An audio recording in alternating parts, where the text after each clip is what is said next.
এই লেভেলের লোককে বিজেপি নেবে না, এটাও আমি বলে রাখবো। উনি নিজে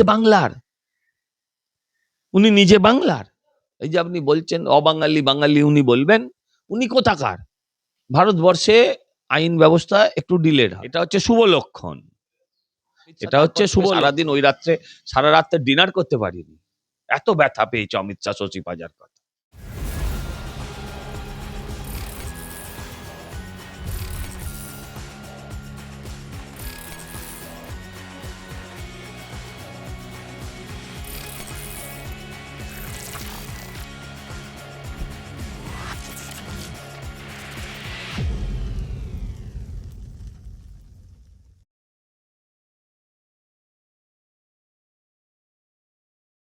ওর দল, ও মিটিং ডাকবে, ও আলোচনা করবে, ও সেটিং করবে নিজেদের মধ্যে, তাতে আমার বাবার কি?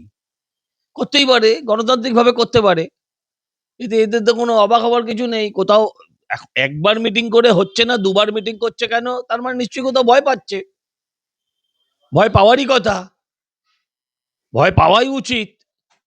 তুমি চুরি করবে, বুক ফোলাবে, হ্যাঁ, এটা তো একসাথে হতে পারে না। ভয় পাচ্ছে, ভালো কথা। মতুয়া অধ্যুষিত অঞ্চলগুলোর দিকে, আরে ও প্রত্যেকবার ভোটের আগে ভাবে যে মতুয়া ভাঙাবো, কিন্তু কিছুতেই কিছু হবে না। তুমি যতক্ষণ ওই লুঙ্গি ফতুয়া গুলোকে নিয়ে চলবে, ততক্ষণ তুমি মতুয়া পাবে না। তুমি ওই লুঙ্গি বাহিনীকে নিয়ে যতক্ষণ তুমি চলবে, ততক্ষণ তুমি মতুয়া বাহিনী পাবে না, এটা হতে পারে না। কারণ ওদের আক্রমণেই, ওদের অত্যাচারেই আজকে ওরা ওই দেশ থেকে এই দেশে আসতে বাধ্য হয়েছিল। আজকে ওদের জীবনের যেটুকু প্রশাসনিক টানাপোড়েন, সেটা এদের জন্যই, যারা আরাবুল, তারপর কি শওকত, এদের জন্য, ঠিক আছে, আর জাহাঙ্গীর, এদের জন্য। তো তুমি যদি এখন ভাবো যে তুমি এদেরও রাখবে ওদেরও রাখবে, দুটো তুমি রাখতে পারবে না। না, আমরা দেখলাম যে এসআইআর বন্ধের দাবিতে একদম খোদ মুখ্যমন্ত্রী নিজে নির্বাচন কমিশনারকে চিঠি দিলেন। এটা কি ওই জন্যই তো কালকে ভূমিকম্প হলো, চিঠিতে সই করলো আর ভূমিকম্প হয়ে গেল। হ্যাঁ, মানে কি রাজনৈতিক বার্তা না, এটা হচ্ছে আর্তনাদ, নিজে দেখালো আমি ফর্ম নিয়েছি, ফর্ম ফিল আপ করছি, তারপর নিজে কি করে বলে যে বন্ধ করো? নিজে এত বিএলএ পাঠালো, তারপরে কি করে বলে যে আমি বন্ধ করো? তার মানে নিজেই বুঝতে পারছে যে ওর পায়ের তলা থেকে মাটি ক্রমশ সরে যায়। এসআইআর নিয়ে এত আওয়াজ, তৃণমূল কি আগাম ভোটে বিপর্যয়ের গন্ধ পায়? আপনি পাচ্ছেন না? এই যে স্বরূপনগরের বর্ডার দিয়ে দুগ্গা দুগ্গা করে একবার বিদায় দেমা ঘুরে আসি, আর কেউ বলছে না, যেই যে চলে যাচ্ছে। এরপরেও যদি তারা গন্ধ না পায়, তাহলে আমার মনে হয় ওদের কোভিড টেস্ট করা দরকার। সীমান্তগুলোতে যখন সীমান্তের কথাই উঠে এলো, সীমান্তগুলোতে বাড়ছে একদম রীতিমতো অনুপ্রবেশকারীদের ভিড়। কেউ পুরসভার ঠিকাকর্মী, কেউ অনুপ্রবেশকারীদের ভিড় ছিল, আগে ছিল উল্টো দিক থেকে, ওদেশ থেকে এদিকে আসার, এখন হচ্ছে এদেশ থেকে ওদিকে যাওয়া। এটা হচ্ছে শুভ লক্ষণ। জাহাজ যখন ডোবে, ইঁদুররা সবার আগে পালায়। এই ইঁদুরের পলায়ন দেখেই মমতাদির প্যানিক অ্যাটাক শুরু হয়ে গেছে। প্রথম পর্যায়ে মরছিল কারা? ভোটার, আতঙ্কিত ভোটার। দ্বিতীয় পর্যায়ে কাদের নাম উঠে আসছে? আতঙ্কিত কারা, মারা যাচ্ছে কারা? আতঙ্কিত বিএলএরা। তাহলে এসআইআর হয়ে যাওয়ার পর কার পালা? আমি আর ওটা বলবো না বাবা। রীতিমতো আমি একটা কথা বলবো সজলদার, যে আমরা দেখতে পাচ্ছি যে পুরসভার ঠিকাকর্মী সেও অনুপ্রবেশকারী। তাহলে ভেরিফিকেশন কি হলো? পুলিশের ঠিকাকর্মী, ওদের পঞ্চায়েত সদস্য লাভলি খাতুন, ওই পঞ্চায়েত প্রধান, ঠিকাকর্মী খুঁজছেন আপনি? ওদের পঞ্চায়েত প্রধান, লোকে বলে গ্রামে ওপরে ভগবান আর নিচে প্রধান, এইভাবে তুলনা করা হয়েছে। পঞ্চায়েত প্রধান দেখা গেছে যে অনুপ্রবেশকারী। শাহজাহান কি? ও দীর্ঘদিনের অনুপ্রবেশকারী। ও এত সার্টিফিকেট জোগাড় করেছে যে আপনার কাছে নেই। ওর কাছে চারটে ওর বার্থ সার্টিফিকেট পাওয়া যাবে, ছটা স্কুল লিভিং সার্টিফিকেট পাওয়া যাবে। অতগুলো আছে আপনার? অতগুলো আপনারও নেই। দাদা আমরা দেখতে পাচ্ছি যে কেন্দ্রীয় স্বরাষ্ট্রমন্ত্রী অমিত শাহ তিনি বলছেন যে কয়েকটা দল বাধা দিচ্ছে কিন্তু অনুপ্রবেশকারীদের বের করবই, একদম বিএসএফ মঞ্চ থেকে এমনটাই বার্তা ছিল অমিত শাহ। বাংলা ছেড়ে আগে সীমান্তে নজর দিন বলছে তৃণমূল। হ্যাঁ, তো আমি তো তাই দেখলাম যে বারও করতে হলো না, নিজেরাই বেরোচ্ছে, পিলপিল করে পালাচ্ছে। হ্যাঁ, বুঝতে পেরেছে না যে এই পিসি ওদের বাঁচাতে পারবে না। ওরা ওপার বাংলা থেকে এসেছিল বলে ওদের একটু বুদ্ধি বেশি, ওরা আগে বুঝে গেল। এই পার বাংলায় যে মূর্খরা এখন ওকে সাপোর্ট করছে তারা কদিন পরে বুঝবে। এই যা। কেন্দ্রীয় স্বরাষ্ট্রমন্ত্রীকে পাল্টা শশী পাজা তিনি বলছেন যে আপনি অনুপ্রবেশ নিয়ে অনেক কথা বলছেন, দেশের নিরাপত্তা নিয়ে অনেক কথা বললেন, যদি আগাম জানা যেত পাহেলগাঁওয়ে পর্যটকরা এরকম ভাবে মারা যেত না, দিল্লিতে বিস্ফোরণ হতো না, অর্থাৎ দেশের সীমান্তগুলোতে সঠিক নিরাপত্তা দেওয়া হচ্ছে না, আপনার নজর এড়িয়ে যাচ্ছে আর আপনি বাংলার দিকে ইঙ্গিতটা ছুড়ে দিলেন। বাংলার মানুষ বিজেপিকে বহিরাগতই মনে করে। শশী পাজা দিদি আন্তর্জাতিক মানের নেত্রী, আন্তর্জাতিক মানের নেত্রী। ওনার সব প্রশ্নের উত্তর দেওয়ার মতন ক্ষমতাই আমার নাই, যোগ্যতাই আমার নাই। উনি অমিত শাহকে বলেছেন, অমিত শাহ তারপর থেকে সারাদিন ওই রাত্রে সারা রাত্রে ডিনার করতে পারিনি, এত ব্যথা পেয়েছে অমিত শাহ শশী পাজার কথা। সামনে নির্বাচনে জিতে দেখাতে বলবে। কাকে চ্যালেঞ্জ করছেন শশী পাজাকে? তো ওনাকে চ্যালেঞ্জ করছি না, উনি নিজে বাংলার, উনি নিজে বাংলার। এই যে আপনি বলছেন অবাঙালি বাঙালি উনি বলবেন, উনি কোথাকার? আলটিমেটলি তো কে কতদিন বাংলায় আছে তাই নিয়েই হচ্ছে না, কার রক্ত কার বাবার নাম কি তাই নিয়েই হচ্ছে না। শশী পাজাও বাংলার নয়। আমরা এত বাংলা বিহার করতে রাজি না। আমরা আগে মনে করি ভারতীয়, তারপর মনে করি বাঙালি। একদম ফের শিরোনামে রাজ্যের প্রভাবশালী মন্ত্রী সুজিত বসুর পরিবার পুরনিয়োগ দুর্নীতি মামলায় একদম ফের একবার ইডির নজরে মন্ত্রী সুজিত। সপ্তাহ পরে আলোচনা করবো ওটা নিয়ে, এক সপ্তাহ পরে ওটা নিয়ে আলোচনা। না, অনেকে একটা স্পেকুলেট করছে, একটা স্পেকুলেশন আসছে, সেটা আপনার কাছ থেকে আমাদের দর্শকরা জানতে চাইছে যে 7-10 দিন বাদে ওটা নিয়ে আলোচনা করবো। সুজিত বসু কি বিজেপি জয়েন করছে? 7-10 দিন বাদে আলোচনা করবো ওটা নিয়ে, 7-10 দিন বাদে আলোচনা করবো। 7-10 দিন বাদে, তার মানে আপনি ইঙ্গিত দিচ্ছেন সেরকম কিছু ঘটবে? কিছুও ঘটতে পারে, 7-10 দিন বাদে আলোচনা করবো। সব আলোচনা আজ করবো কেন? এবার কি ফিরাদ হাকিম বলি হতে চলেছে? শোভন জয়েন পকেট মার এই লেভেলের লোককে বিজেপি নেবে না, এটাও আমি বলে রাখলাম। যারা চুরি চামারির সঙ্গে যুক্ত তাদের বিজেপি নেবে না। এবার কি ফিরাদ হাকিম বলি হতে চলেছে? কারণ শোভন জয়েন করা ওদের বলি হয় না, ওদের কুরবানি হয়, তৃণমূলে কুরবানি হয়, ওদের বলি হয় না। শিক্ষা পর্ষদের প্রাক্তন আর যদি শোভনদা, যদি ববিদা বলি হয় আর কি আপনার কথা অনুযায়ী, তাহলে আপনি মেয়রের সঙ্গে ডেপুটিটাও যাবে, কারণ ওনারা একা চলেন না, ওনারা জোড়ায় চলেন। মেয়র দিতে হলে ডেপুটি মেয়রও দিতে হবে। আমরা দেখলাম মধ্যশিক্ষা পর্ষদের প্রাক্তন চেয়ারম্যান কল্যাণময় গঙ্গোপাধ্যায় জামিন পেলেন, একে একে সুবীরেশ ভট্টাচার্য। তো 3 বছর 3.5 বছর করে খেটেছে, 3 বছর 3.5 বছর করে খেটেছে, এরপরে যদি জামিন না পাওয়া যায় তাহলে সেটা তো আমি বলতে পারবো না, এটা কোর্ট দিয়েছে, কোর্ট বুঝবে। জামিন পাওয়া আর বেকসুর খালাস হওয়া দুটোর মধ্যে তফাৎ আছে। আমি যার সাথে আপনি এই মুহূর্তে বসে কথা বলছেন, আমি অন্তত 50-60টা কেসের মামলায় জামিনে আছি। হ্যাঁ, সেগুলো চুরির মামলা নয়, কোনো রকম চুরির মামলা নয়, চাকরি চুরির মামলা তো ভাবাই যাচ্ছে না। হ্যাঁ, কিন্তু আমিও নিজে জামিনে আছি। জামিন পাওয়াটা অধিকার, জামিন পাওয়াটা অধিকার। কাজের মানুষ একটা কথা বারংবার প্রতিফলিত হচ্ছে যে এটা কি তৃণমূলের পরোক্ষ সুরক্ষা চক্র? কোনটা? এই বারংবার এই যারা একদম দুর্নীতিকাণ্ডের আসলে বেশিরভাগ মানুষ না বুঝেই বলেন, এ রাজ্যের বেশিরভাগ মানুষ না বুঝেই বলেন।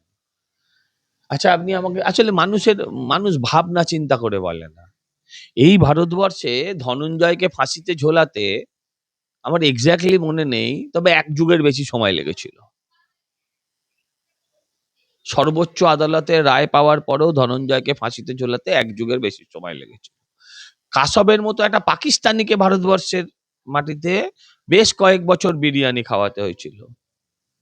আফজল গুরুকে বাঁচাতে এখনকার কংগ্রেসের নেতা, তখনকার জেএনইউর নেতারা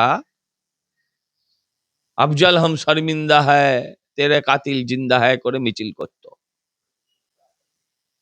ভারতবর্ষে আইন ব্যবস্থা একটু ডিলেড হয়, এটা নতুন কিছু নয়। যারা কোর্টে আদালতে যান তারা তো নিজেরাই বলেন যে দীর্ঘমেয়াদী বিষয়, তো এইটাকে আপনি কাল সকালে চাইছেন কেন? এটা তো ভারতবর্ষের সিস্টেমে ঢুকে গেছে। মমতা বন্দ্যোপাধ্যায় তো নিজের ভাইপো ভাইজিদের লাইফ সেট করলো, রাজ্যের লাখ লাখ ছেলে মেয়ে তাদের তাদেরটা খেলো, ওটা সেট করলো, তাদের খেয়েই তো এটা সেট করলো। নিয়োগ দুর্নীতি কি সত্যিই বিচার পাবে নাকি তৃণমূল বিজেপির অদৃশ্য এই রাজ্যে আমি বলছি বিচারটা অন্য বিষয়, বিচারটা অন্য বিষয়। লোকে পার্থ চ্যাটার্জিকে আপনি মারবেন না পার্থ চ্যাটার্জির সোর্সটাকে মারবেন? আপনি জানতে চাই তো মানুষ তাকে মারতে চায়। পার্থ চ্যাটার্জি একটা ভিজুয়াল এফেক্ট মাত্র,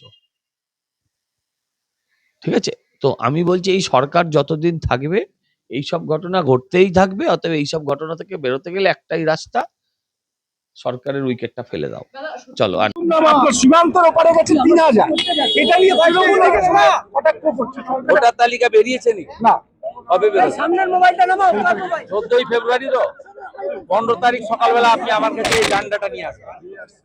আপনার এই টিভি 9 এর ডান্ডাটা নিয়ে 15ই ফেব্রুয়ারি আমার কাছে আসবেন। আপনি আসবেন, আমি গণৎকার নই। আমি বারে বারে বলেছি 4 রকমের লোকের নাম থাকবে না। একটা হচ্ছে মৃত, আরেকটা হচ্ছে ডবল ট্রিপল এন্ট্রি, আরেকটা হচ্ছে ভুয়া, আরেকটা হচ্ছে বাংলাদেশি মুসলিম অনুপ্রবেশকারী এবং রোহিঙ্গা। বাংলাদেশ থেকে আসা হিন্দুদের নাম থাকবে, তারা শরণার্থী। বাংলাদেশ থেকে আসা মুসলমানদের নাম থাকবে না, তারা অবৈধ অনুপ্রবেশকারী। থাকবে না। আজ 16 তারিখে ড্রাফট ভোটার লিস্ট বেরোবে। আপনি বলছেন 60 লক্ষ, আমি বলছি না, আমি জানি না। 60,03,000 নাম থাকছে না। তারপরে নোটিশ দেবে, নোটিশ দিয়ে 1 মাস ধরে ডাকাডাকি চলবে। 14ই ফেব্রুয়ারি 2026 ফাইনাল ভোটার লিস্ট বেরোবে। 15 তারিখ সকালবেলা টিভি 9 এর ডান্ডাটা নিয়ে আমার কাছে আসবে। আপনাকে চিনি দিয়ে অথবা চিনি ছাড়া যে চাটা খেতে চান, চাও খাওয়াবো, নকুড়ের সন্দেশও খাওয়াবো।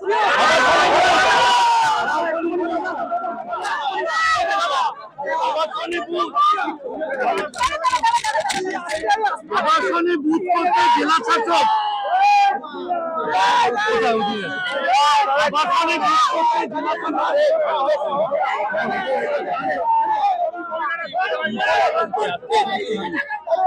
জেলা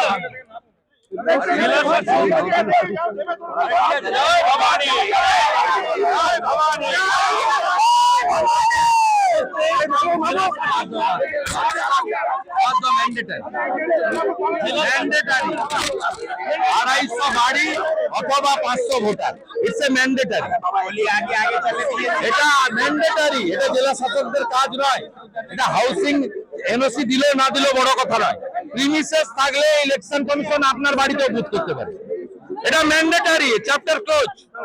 চ্যাপ্টার ক্লোজ। সব আবাসনে বুথ হবে। পরেশ পালরা, জীবন সাহারা, স্বপন সমাদ্দাররা, রাজু নস্কররা, যারা লুট করেন, যারা হাউসিং থেকে বেরোতে দেন না, কাছড়ার গাড়ি বসিয়ে রাখেন, এবারের ভোটে পারবেন না। সব হাউসিং এ বুথ হবে, ইলেকশন কমিশন বাধ্য করতে। 250 বাড়ি অথবা 500 ভোটার, এনি ওয়ান। এটা ম্যান্ডেটারি। এর জন্য কোনো হাউসিং এর এনওসিও লাগবে না, ডিএম দের কোনো রোল নেই।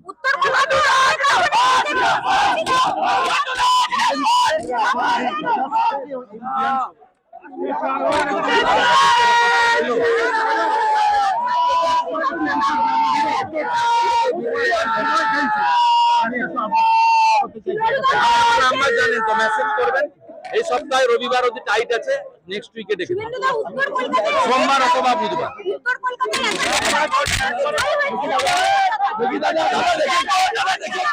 সাতটা ওয়ার্ডের মধ্যে 25টাই লিখে। আর না হয়ে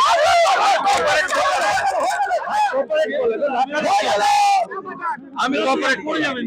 এই ভাই ঘুম নামা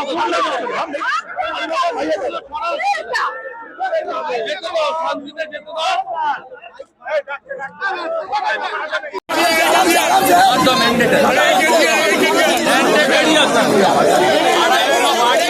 অথবা 500 ভোটার, ইটস এ ম্যান্ডেটারি। এটা ম্যান্ডেটারি। এনওসি দিল না দিল বড় কথা না। প্রিমিসেস থাকলে ইলেকশন কমিশন আপনার বাড়িতে উপস্থিত এটা mandatory. Chapter close, chapter close. সব আবাসনে বুথ হবে। পরেশ পালরা, জীবন সাহারা,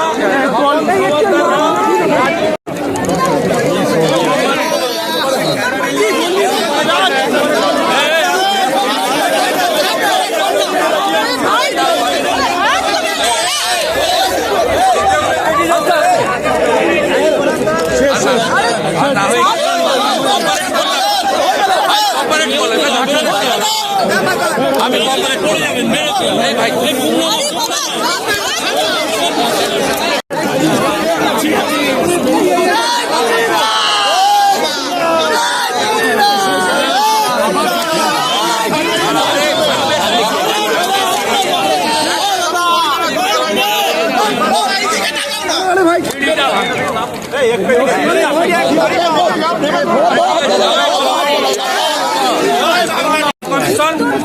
বাধ্য করতে 250 বাড়ি অথবা 500 ভোটার, এনি ওয়ান, এটা ম্যান্ডেটারি। এর জন্য কোনো হাউসিং এর এনওসিও লাগবে না, ডিএমদের কোনো রোল নেই।